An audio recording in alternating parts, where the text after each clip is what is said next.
se llaman capilares, pero siguen siendo grandes, ¿ok? Que son multicapilares. ¿Por qué? Porque entonces son así. Parece un patrón. Exacto, parece un filtro de café, ¿sí? Sí. Pero eso que tú ves ahí es solamente la parte plana aquí. Eso tiene tubitos, tubitos, tubitos, enrollados igualito, como si fuese muchos capilares juntos, ¿ok?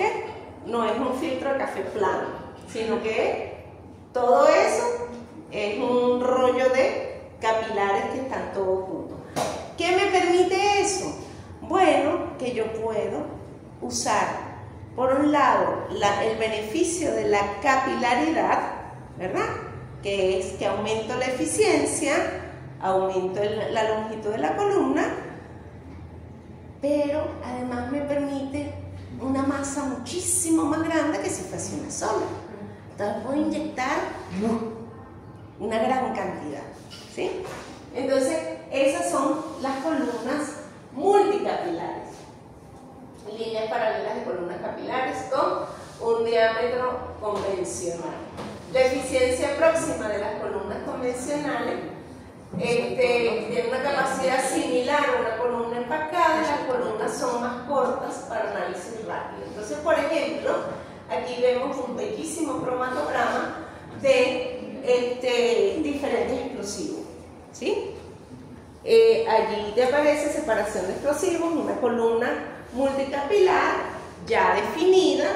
Nosotros en ese sentido, como nosotros no estamos construyendo nuestras columnas, las columnas vienen con sus características. Sus características son su longitud, por lo general te traen inclusive las eficiencias que tienen para cada compuesto que separa. Si los trabajas a tales y tales condiciones de temperatura y flujo, ¿sí? Temperatura de horno y flujo de gas de acarreo. Entonces te dicen más o menos cuál es la eficiencia para los compuestos más usados en esa columna, ¿sí? Entonces en este caso ustedes pueden ver allí que el cromatograma está bien para algunos compuestos pero mal para otros. Por ejemplo, este no llega entre el 4 y el 5. Sé que hay dos cosas que son dos tipos de TNT, ¿verdad?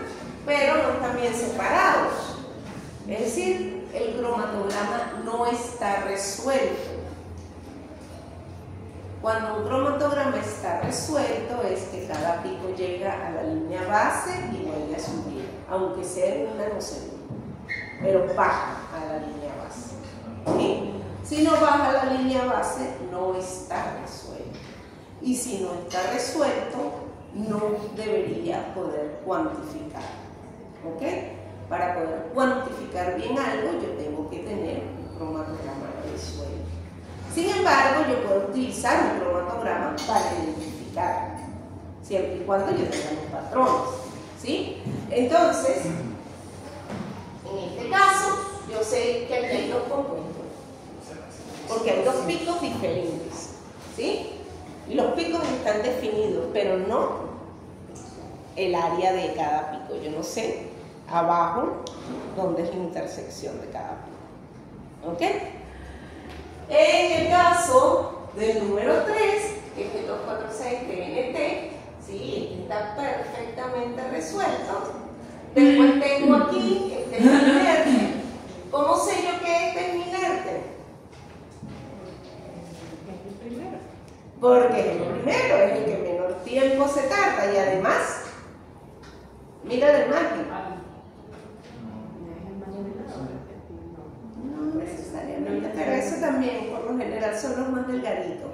Pero hay algo muy particular en ese cromatograma con respecto a ese pico. ¿Es el pico 1? ¿Ah? Sí, no, el que está antes del 1, hay un pico que está casi que pegado de la del eje. No tiene número, precisamente. Está casi pegado al eje, eso es mi inerte. No tiene número. Pero yo no lo puedo obviar porque ese es mi tiempo muerto. ¿De acuerdo? Entonces, tengo que estar pendiente de ese inerte. ¿Ok? Entonces, desde el punto de vista cromatográfico, aquí tengo un compuesto que es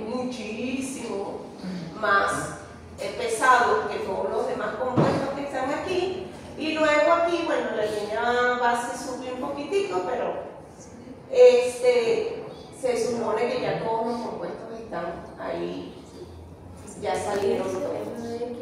Y así como me pregunta, ¿RDX? Ah, Porque en el pico 6 dice RDX como con pregunta.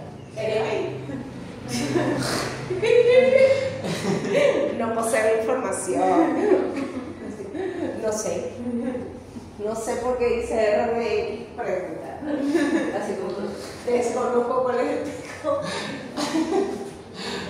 Ok, entonces los diámetros internos van a darle, mientras menor sea el diámetro interno, también menor es la eficiencia, mayor es la eficiencia que yo tengo. Entonces, en este caso, yo tengo, por ejemplo, las columnas de altísima eficiencia muestran limitada capacidad volumétrica de procesamiento de muestra. Mientras más pequeño sea el diámetro interno, aumenta la eficiencia, ¿sí? Esto dice muestras complejas, FAST-GC. FAST-GC es cromatografía de gases rápida, violenta. Entonces, lo que te está diciendo es, mira, es para que separes, no es para que te puedas ni nada, sino una cromatografía muy rápida para análisis cualitativo. Ustedes tienen un problema todavía, lo quiero mandar entre lo cualitativo y lo cuantitativo. ¿Cuál es? ¿Cuánto tengo? ¿El cuánto? ¿Sí? Entonces, el cualitativo lo hago con FAST-GC.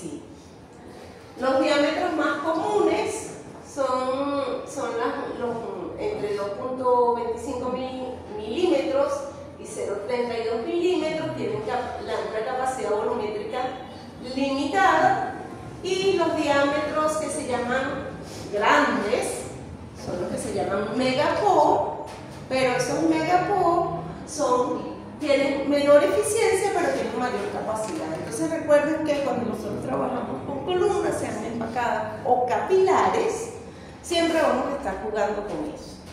Longitud aumenta la eficiencia.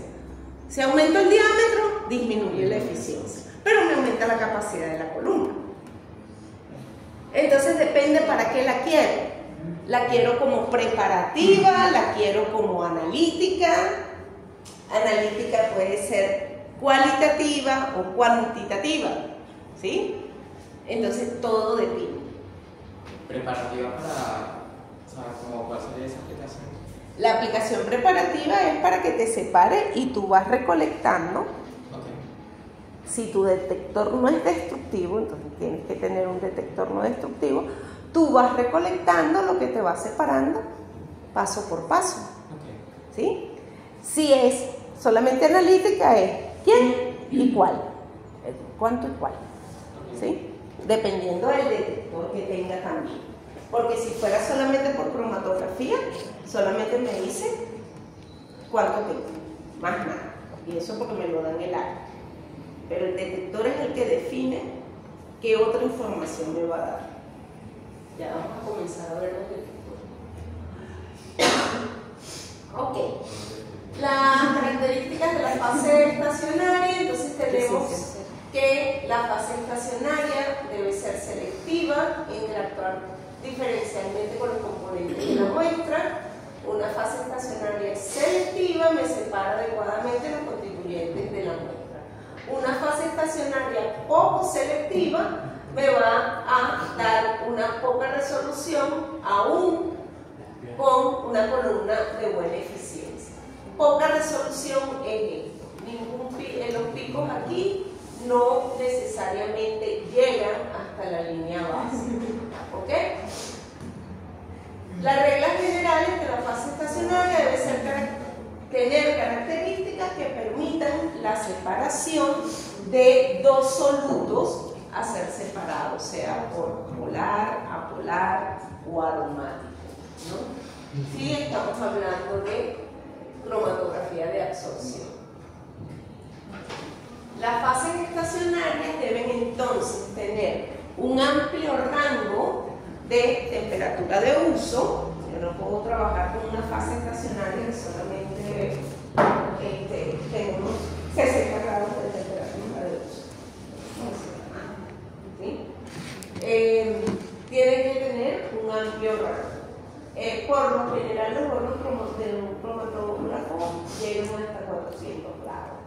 Uno por lo general no debe someter una columna a su máxima temperatura de operación. Igualito que cualquier escala, uno nunca lleva al máximo.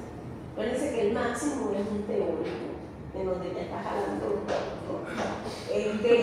sí, estás estirando un cable hasta que eche humo. Eso no es la idea, porque cada vez que tú haces eso, deformas el sistema, dañas el sistema o tienes esa.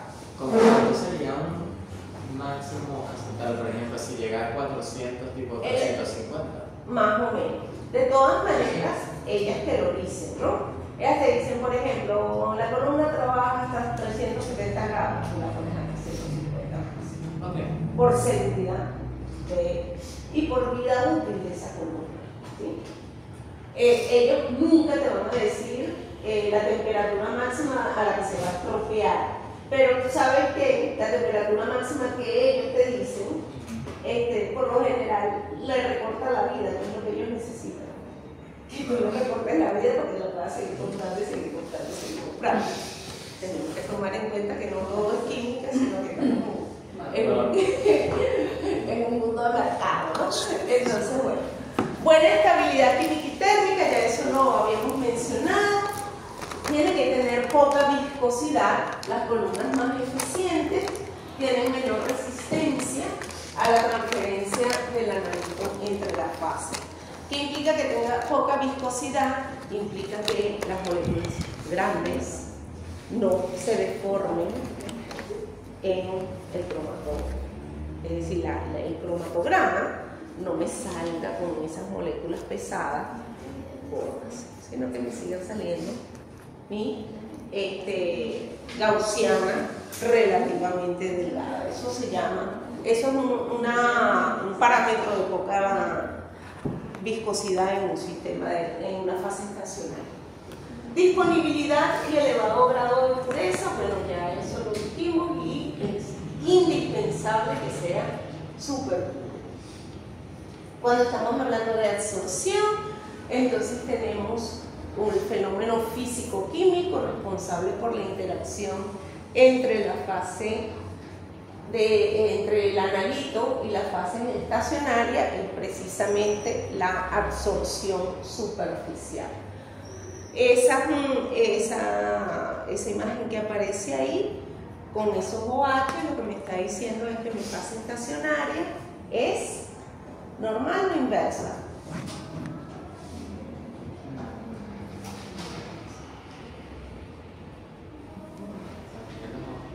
Polar o apolar es la fase estacionaria.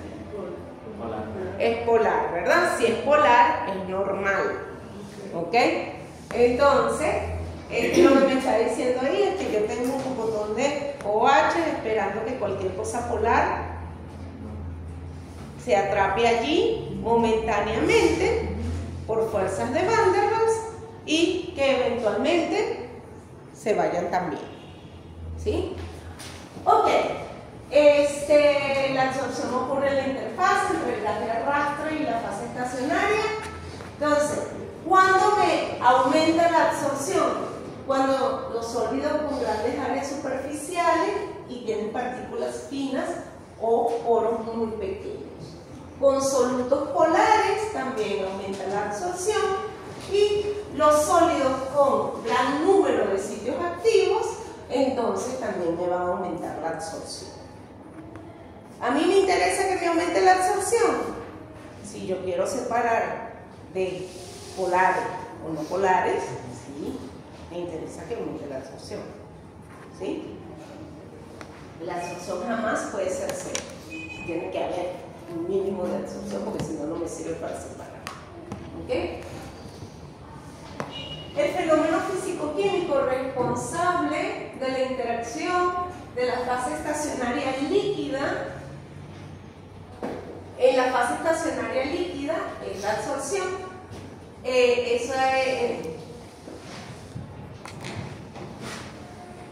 La absorción ocurre en el interior del film de la fase estacionaria. Los films espesos de fase estacionaria líquida van a aumentar la absorción. Gran superficie líquida expuesta al gas de arrastre también me aumenta la absorción. Y la interacción fuerte entre la fase estacionaria líquida y el analito, es decir, una gran solubilidad, también me van a aumentar la absorción. La absorción sobre la fase estacionaria, ¿no? Factores que afectan la eficiencia de la columna, entonces ya hemos dicho la longitud de la columna, el diámetro de la columna, el tamaño de las partículas del empaque, la naturaleza de las fases, el grosor de la fase estacionaria, la temperatura de la columna, la velocidad del transportador y la cantidad de muestra inyectada. Esto no es simple y llanamente un listado de mercado. Estas son las variables que al fin y al cabo yo voy a poder manipular para obtener o no un buen cromatograma. Es decir, para tener un cromatograma resuelto. ¿Ok? Entonces no es simplemente un listado de mercado.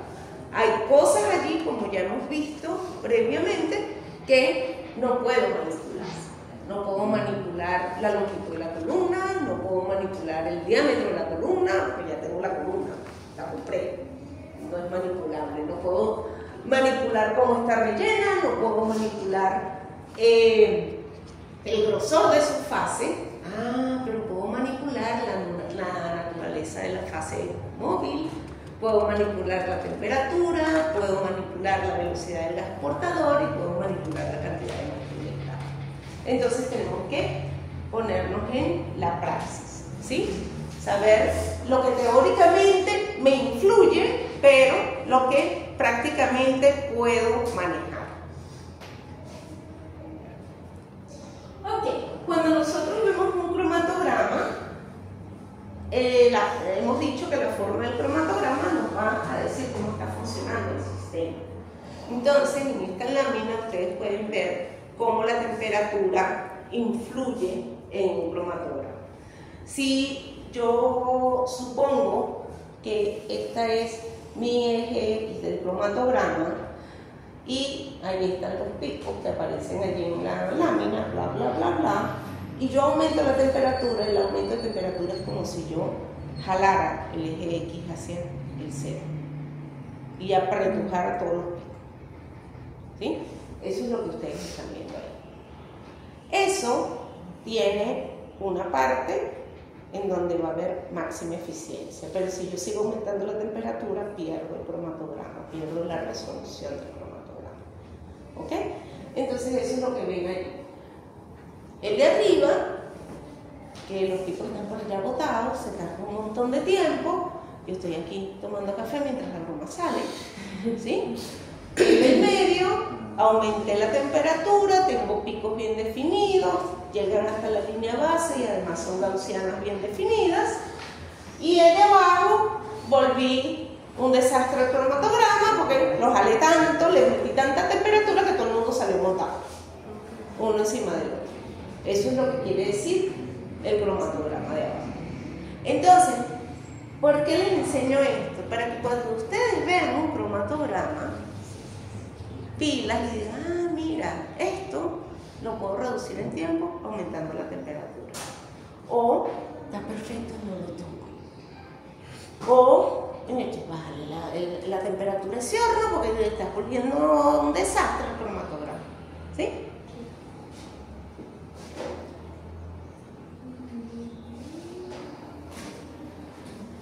Así como la columna tiene sus características, el horno también tiene sus características específicas. Y dentro de lo que son las características de un horno, en primer lugar que tenga un amplio rango de temperatura, desde temperatura subambiente, muchos cromatógrafos tienen hornos que se enfrían con respecto a la temperatura ambiente, ¿sí? Entonces, puede ir desde temperaturas menores al ambiente con sistemas criogénicos hasta más o menos 400 grados. A medida que se desarrollen nuevos materiales, habrán columnas que pueden aguantar más de 400 grados. ¿Ok? Temperaturas independientes de los demás módulos, es decir, que la temperatura de ese horno no afecte ni el inyector ni me afecte mi detector. Esos son los tres módulos que yo tengo fundamentalmente. La temperatura uniforme en el interior del sistema, yo no puedo tener gradientes de temperatura en mi columna. Entonces todo tiene que ser uniforme. Por ende, los hornos de los cromatógrafos siempre son hornos de convección. Tienen un ventilador de aire, es decir, eso no lo inventaron para que nosotros cocináramos las tortas más bonitas, no. Eso tiene una aplicación científica que después se traslada como el microondas se traslada a la cocina cotidiana, ¿no? Pero eso es lo que es el horno de... Es decir, que el horno de un cromatógrafo es como un air fryer. Okay. ¿Sí? Eso es lo que es un air fryer, un horno de convección. ¿Sí? Características, tú me estás grabando, ¿verdad? A veces digo una jarita de después ustedes van y la publiquen. No, vale. Características deseables del horno es un fácil acceso a la columna, es decir, yo tengo que tener un horno que yo pueda abrir, meter la columna sin estropearla, sacar la columna rápidamente sin estropearla, ¿sí? Y además de eso, ese horno se tiene que enfriar también y calentar en tiempos muy rápidos, porque yo no puedo irme a tomar café para esperar que se enfríe un horno. Yo tengo que en menos de 5 minutos bajar esa temperatura de 350 a temperatura ambiente. Cambia mi columna cuando hago cambiar en caliente. 5 minutos. 5 a 10 minutos, sí. ¿Por qué? Porque cuando tú no estás calentando, no tienes un calentamiento en el horno, tienes el ventilador igualmente prendido, ¿me entiendes? Entonces eso se está enfriando como el ventilador. Ok, temperaturas estables, temperaturas reproducibles todo el tiempo, no solamente mientras yo estoy corriendo ese cromatograma, sino que yo pueda tener esa misma temperatura cuando yo venga pasado mañana, dentro de 3 semanas, a correr una muestra análoga, ¿sí? Porque no puede ser que cada vez que yo corra algo, el horno me funcione diferente, porque pasa lo que pasa con las tortas, ¿no? Entonces, una vez me subo, otra vez me quedo un día en el medio y otra vez me quedo con una tita. Es porque los hornos no tienen. Bueno, pues, pero ¿qué es eso? Esa es variación de temperatura en el horno, ¿sí? Bueno, igualito pasa con mi columna, entonces yo tengo cosas diferentes, equilibrios diferentes estableciéndose en mi sistema cada vez que yo varíe la temperatura, entonces yo no me puedo jugar con esa temperatura, tiene que ser reproducible, tiene que ser estable. Ok, yo puedo hacer una corrida cromatográfica de forma isotérmica. ¿Qué significa isotérmica? Temperatura rosa, ¿verdad? Entonces, cuando yo tengo, por ejemplo, en ese sistema que está allí, en la primera parte de la lámina, la temperatura de la columna está baja. ¿Cómo sé yo que está baja? Ah, bueno, porque los últimos picos son casi que con lástima. Exacto, con lástima, ¿sí? Exactamente. Entonces los componentes más volátiles son separados muy bien y los componentes menos volátiles demoran muchísimo en unir. Temperaturas muy altas, picos sobremontados en los más volátiles y los menos volátiles se separan preciosamente. Entonces eso me da a entender a mí rápidamente, porque si yo lo uso a baja temperatura, puntualito. Buenas noches. Rompiendo récord.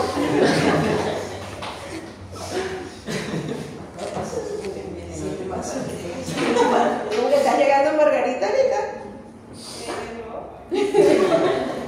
De la Guaira. De la Guaira que este fin de semana quedaba más de él. Fue para los rock. Está bien.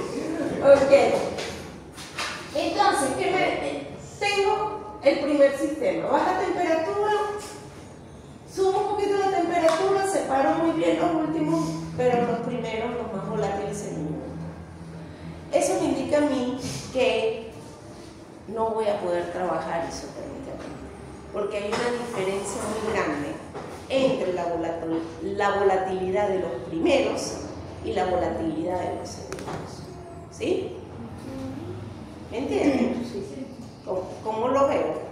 Entonces, ese cromatograma, cuando yo modifico la temperatura un poquito y se me montan los dos primeros, dice, señora, váyase con una rampa de calentamiento.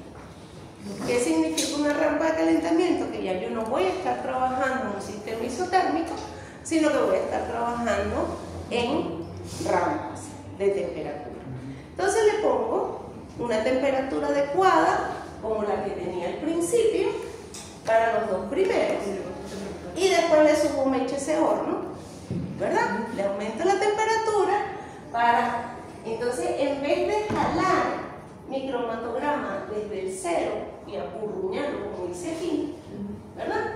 Entonces lo jalo después de que los dos primeros picos salieron resueltos y apurruño los menos volátiles, ¿verdad? Entonces eso me reduce el tiempo, pero obtengo un cromatograma resuelto para todos los componentes. ¿Sí? Entonces eso es el análisis que yo necesito que ustedes estén pendientes.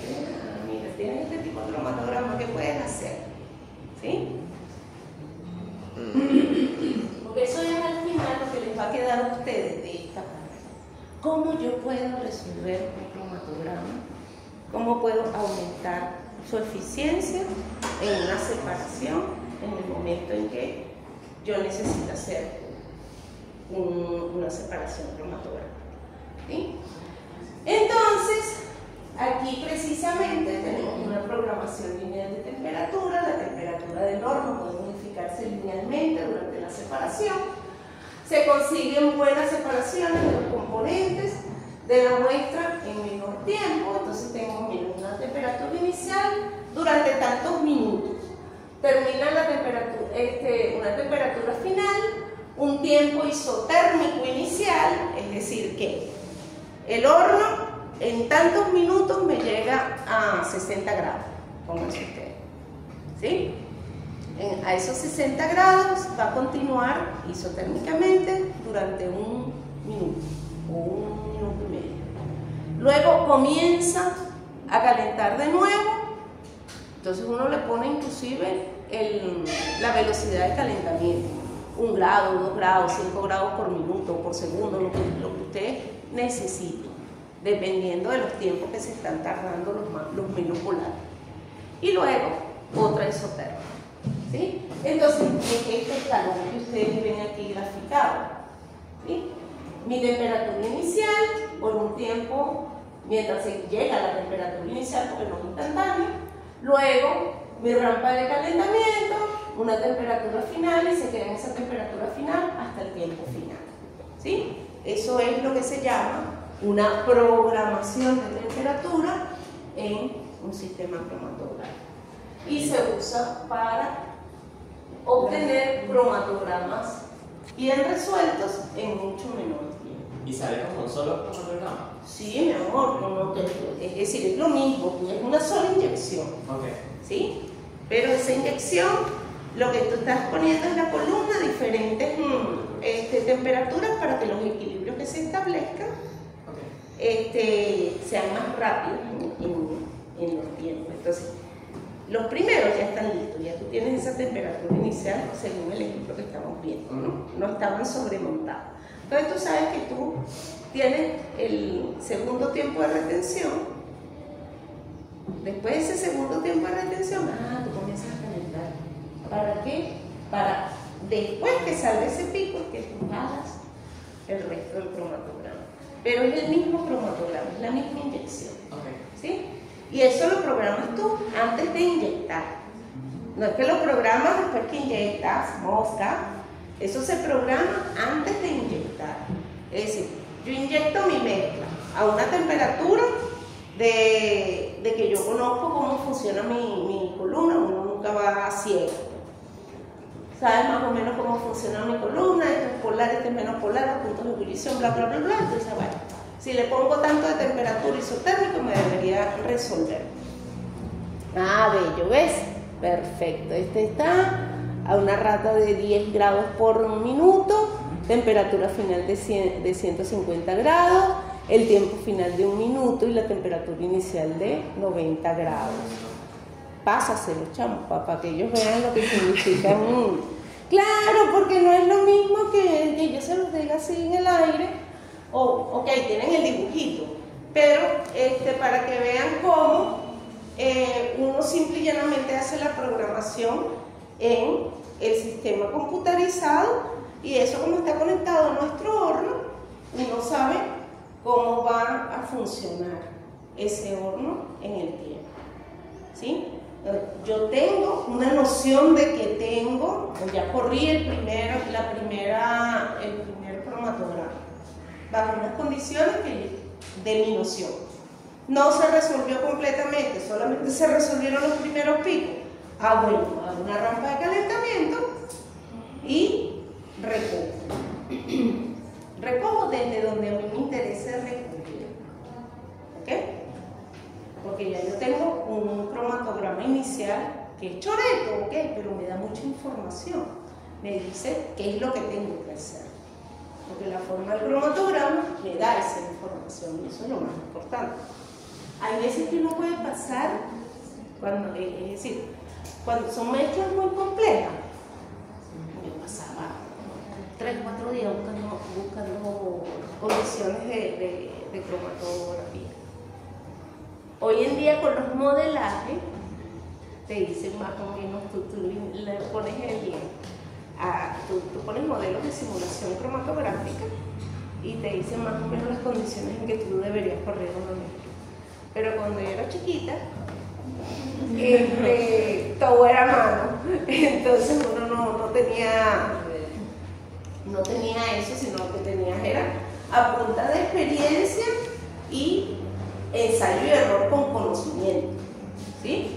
Pero a veces era duro porque no tenías cómo cambiar una columna, entonces esa era la que tenía. Y con esa y tus rampas de calentamiento era como que podías resolver, no podías hacer más nada. Entonces, bueno, pasabas días y días hasta lograr una buena resolución cromatográfica. Ok. Puede ocurrir que cuando nosotros estemos usando rampas de calentamiento, hayan variaciones del caudal del gas de arrastre debido a que yo estoy sometiendo el gas de acarreo a diferentes velocidades, porque la velocidad de ese gas va a aumentar, no por la temperatura, ¿verdad? No solamente por el flujo que yo le pongo inicialmente, sino que lo estoy poniendo a atravesar una columna a una temperatura diferente. Entonces, cuando la viscosidad aumenta, el caudal del gas de arrastre disminuye. Eso lo saben ustedes. Entonces, de nuevo, no es solamente jugar con una rampa de calentamiento, ¿sí? Sino entonces jugar con viscosidad, caudal, transferencia de masa, todas las variables que están metidas aquí, ¿sí? Y, por ejemplo, ustedes pueden tener algo así como esto, ¿verdad? Lo que se llama la deriva de la línea base. Esta deriva de la línea base es porque, imagínense lo que pasó, la volatilización de la fase estacionaria. ¡Wow! Prácticamente que estoy dañando la columna. Apágalo, ¿sí?